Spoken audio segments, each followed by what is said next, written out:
सबसे बड़ा कारण जो मेरे को लगता है वो है युवा। युवाओं को उन्हें नौकरी नहीं दिया।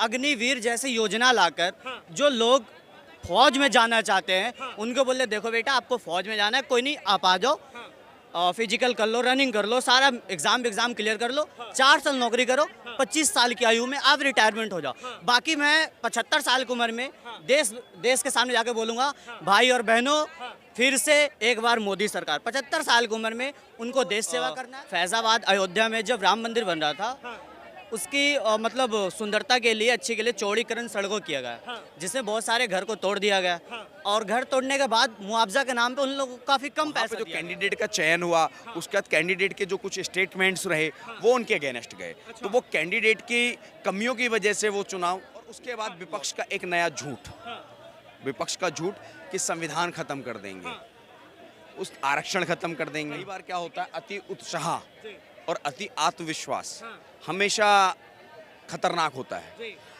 भाजपा के लिए और एनडीए के लिए वो हमेशा वही परिस्थिति बनी।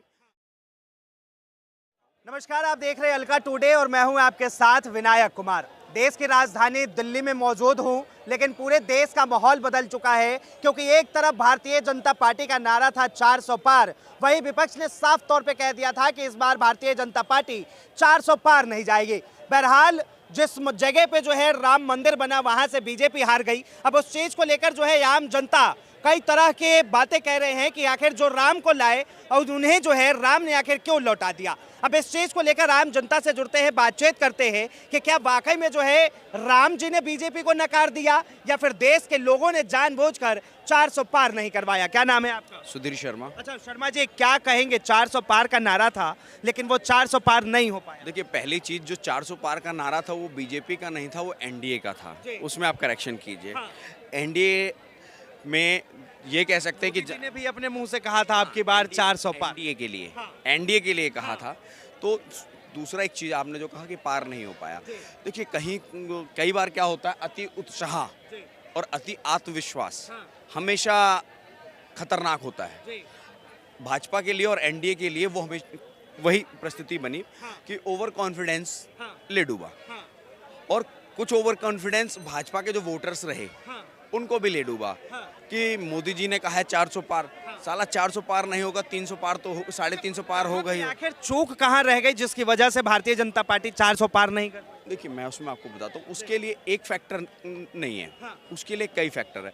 एक तो मतदाताओं का मतदान के प्रति उदासीन होना, दूसरा ओवर कॉन्फिडेंस, तीसरा कैंडिडेट सिलेक्शंस, दूसरा उसके बाद कुछ जो कैंडिडेट्स थे उनके स्टेटमेंट्स, ये सारी चीज़ें जो रहती हैं वो, और उसके बाद विपक्ष का एक नया झूठ, विपक्ष का झूठ कि संविधान खत्म कर देंगे, उस आरक्षण खत्म कर देंगे।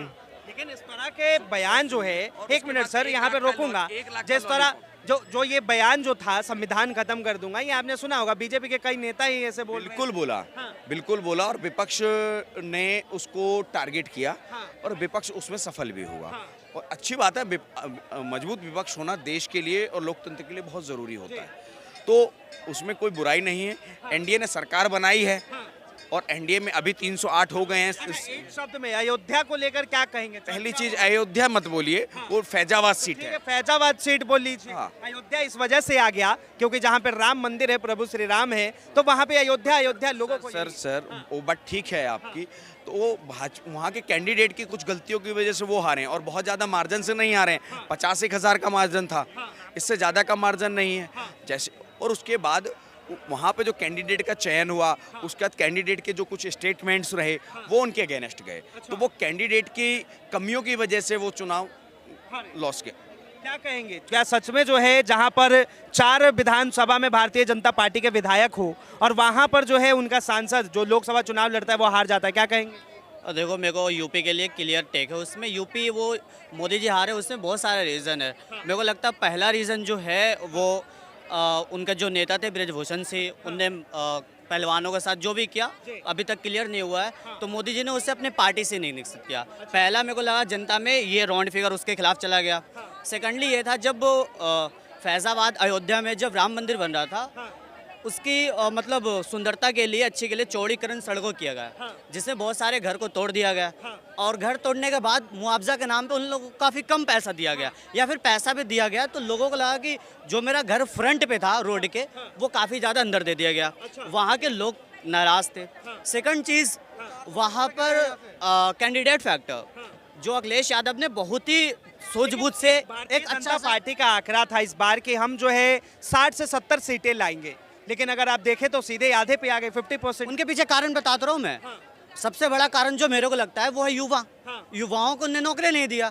अग्निवीर जैसी योजना लाकर जो लोग फौज में जाना चाहते हैं उनको बोले देखो बेटा आपको फौज में जाना है, कोई नहीं आप आ जाओ, फिजिकल कर लो, रनिंग कर लो, सारा एग्जाम क्लियर कर लो, 4 साल नौकरी करो, 25 साल की आयु में आप रिटायरमेंट हो जाओ। बाकी मैं 75 साल की उम्र में देश के सामने जाके बोलूँगा भाई और बहनों, फिर से एक बार मोदी सरकार। 75 साल की उम्र में उनको देश सेवा करना है। बाकी 25 साल वीर का जो था ये मामला, वो काफी भारतीय जनता पार्टी पहली चीज नहीं, अगर ऐसा था तो जो अग्निवीर का पहले राउंड की जो भर्तियां हुई उसमें रिकॉर्ड भर्तियां हुई।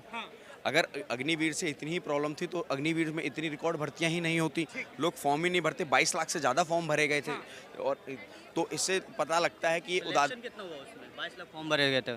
सिलेक्शन का उनसे पूछिए। सिलेक्शन के लिए जितनी वैकेंसी, सिलेक्शंस के लिए जितनी वैकेंसी होगी उतनी ही तो होगी। उसके बाद तो भैया फॉर्म तो 2 करोड़ भरी जाती है, सिलेक्शंस पे आओ ना। चाचा भी हैं, क्या कहेंगे सर? सर इजराइल है, कोई कोई ऐसी कंट्रियां हैं, बहुत सारी कंट्रियां हैं, उसमें सैनिक की जो ट्रेनिंग है जब फर्जियात है, या तो सैनिक में मतलब बॉर्डर पे या तो कहीं पे भी सेवा देनी पड़ती है, वो भी वो कानून है या तो फर्जियात है। तो यहाँ पे मरजियात रखा है अग्निवीर का, तो इस तरह से थोड़ी राष्ट्रभक्ति करने के हेतु से या तो उनका कॉन्फिडेंस लेवल बढ़े।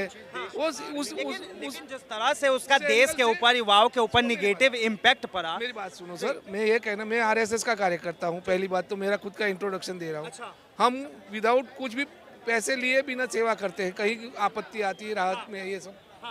तो कहने का उनका जो सोच होगी कि भी जिस तरह से आरएसएस में जो सेवा कार्य चलते हैं, इसमें भी इस तरह से मिलिट्री ट्रेनिंग देके थोड़ा बहुत पैसा भी देवे।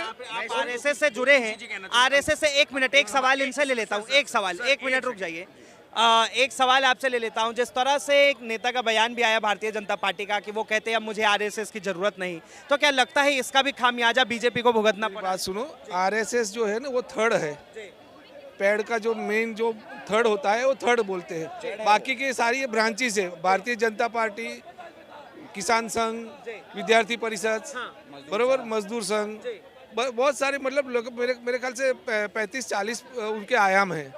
मैं भी कार्यकर्ता रहा हूँ, तो हमें अलग अलग जगहों पे सेवाएं हमें करनी पड़ती थी। तो मैं विश्व हिंदू परिषद में थोड़ा सेवा दे रहा था, गौरक्षा विभाग में।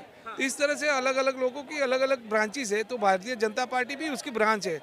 तो आफ्टर ऑल कुछ भी होता है तो हेड क्वार्टर तो आरएसएस है, तो उसके पास में ही जाना पड़ता है। वो बोलेंगे तो उनका हिसाब हो जाएगा, वैसा कर नहीं सकते कभी।